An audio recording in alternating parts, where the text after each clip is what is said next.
क्यों है खाटू श्याम जी के मंदिर में इतनी शक्ति? क्या है खाटू धाम का रहस्य? आइए जानते हैं। कल्पना कीजिए महाभारत का प्रचंड रण क्षेत्र, हवा में धूल, आकाश में तीरों की झनकार, पृथ्वी को कपाती रथों की गड़गड़ाहट, शंखों की गूंज और योद्धाओं की टकराती तलवारें। इस विनाशकारी वातावरण के बीच खड़ा है एक असामान्य वीर, जिसके पास मात्र 3 बाण हैं, पर उन 3 बाणों की शक्ति इतनी भयानक कि पूरी सेनाएं पलक झपकते ही मिट जाएं। उस अद्भुत योद्धा का नाम था महाबली बर्बरीक। वे घटोत्कच और नागकन्या अहिल्यावती के पुत्र और जन्म से ही युद्ध कौशल और मायावी शक्ति से संपन्न। लेकिन वही बर्बरीक आज राजस्थान के सीकर जिले के छोटे से गांव खाटू में पूजित है, जहां उनका शीश विराजमान है, जहां भक्तों ने प्रेम से श्याम बाबा कहते हैं और मानते हैं कि वे आज भी जीवित हैं। हर पुकार सुनते हैं, हर हार चुके को सहारा देते हैं। हर वर्ष लाखों लोग अपनी पीड़ा लेकर खाटू पहुंचते हैं। किसी का रोग मिट जाता है, किसी की समस्या पल भर में समाप्त हो जाती है। पर क्या ये सचमुच किसी अलौकिक शक्ति का परिणाम है? और सबसे बड़ा प्रश्न, महाभारत कुरुक्षेत्र में हुआ तो बर्बरीक का शीश राजस्थान कैसे पहुंचा? सदियों तक ये कहाँ छिपा रहा और क्यों केवल खाटू की भूमि ही इसका विश्राम स्थल बनी? भीम और हिडिंबा का पुत्र घटोत्कच अपनी मायावी लीलाओं के लिए प्रसिद्ध था। घटोत्कच का विवाह नागकन्या अहिल्यावती से हुआ और उनके घर में जन्म हुआ बर्बरीक का। बचपन से ही माहौल ऐसा था कि पराक्रम उनके रक्त में बहता था। बर्बरीक ने कठोर तप कर भगवान शिव से वरदान पाया। शिव ने उन्हें दिए 3 अमोघ बाण और एक दिव्य धनुष। पहला बाण सभी शत्रुओं को चिन्हित करता था, दूसरा उन्हें नष्ट कर देता, तीसरा शेष समस्त विरोधियों का अंत कर देता। अर्थात 3 बाण ही पूरे युद्ध का निर्णय कर सकते थे। बर्बरीक ने प्रतिज्ञा ली, मैं सदैव हारने वाले का साथ दूंगा। ये प्रतिज्ञा न्याय जैसी लगती है, पर यदि ऐसा होता तो महाभारत का युद्ध कभी समाप्ति नहीं होता।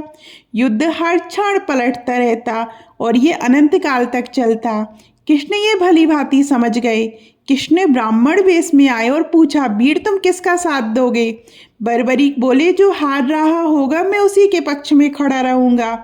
कृष्ण ने उनकी शक्ति की परीक्षा ली। उन्होंने पेड़ की पत्तियां दिखाई और कहा, क्या ये सभी एक ही बार में कट सकती हैं? बर्बरीक ने एक बाण छोड़ा, उसने सभी पत्तियां चिन्हित कर दी। दूसरा बाण छोड़ा, एक एक कर सारी पत्तियां कटकर गिर पड़ी।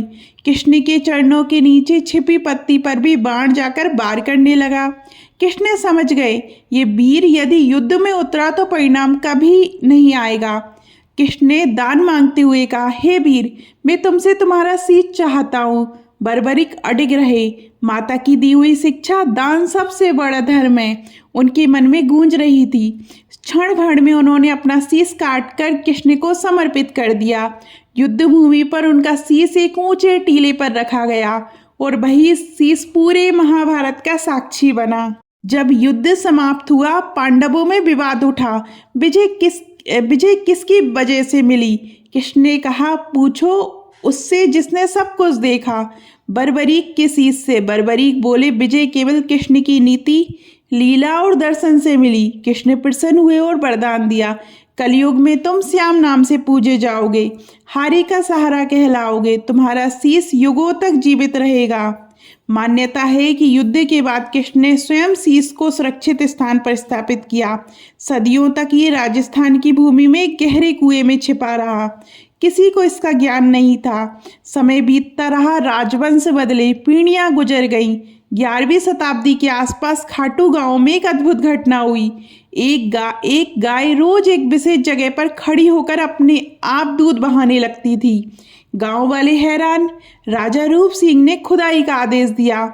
जैसे जैसे मिट्टी हटती गई, धरती से दिव्य सुगंध उठने लगी और फिर देखकर सभी स्तब्ध रह गए, मानो उसकी आंखें अब भी जीवित थी। उसी क्षण वातावरण में शंखनाद गूंज उठा।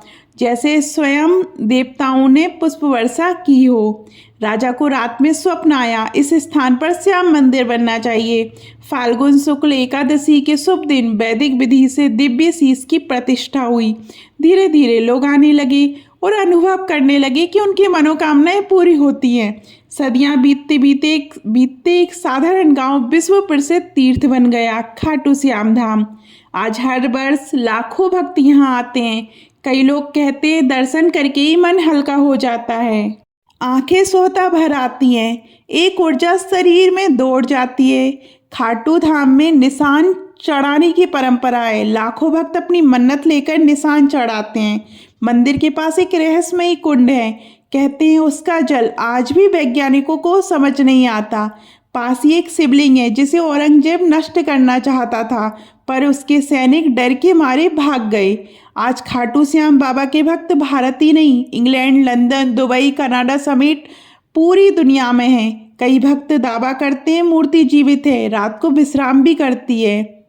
क्या खाटू श्याम कलयुग के रक्षक है? कृष्ण का वचन है, जब कलयुग में अधर्म चरम पर होगा, श्याम बाबा अपने नीले घोड़े पर सवार होकर अवतार लेंगे। जय श्री श्याम लिखकर आशीर्वाद प्राप्त करें।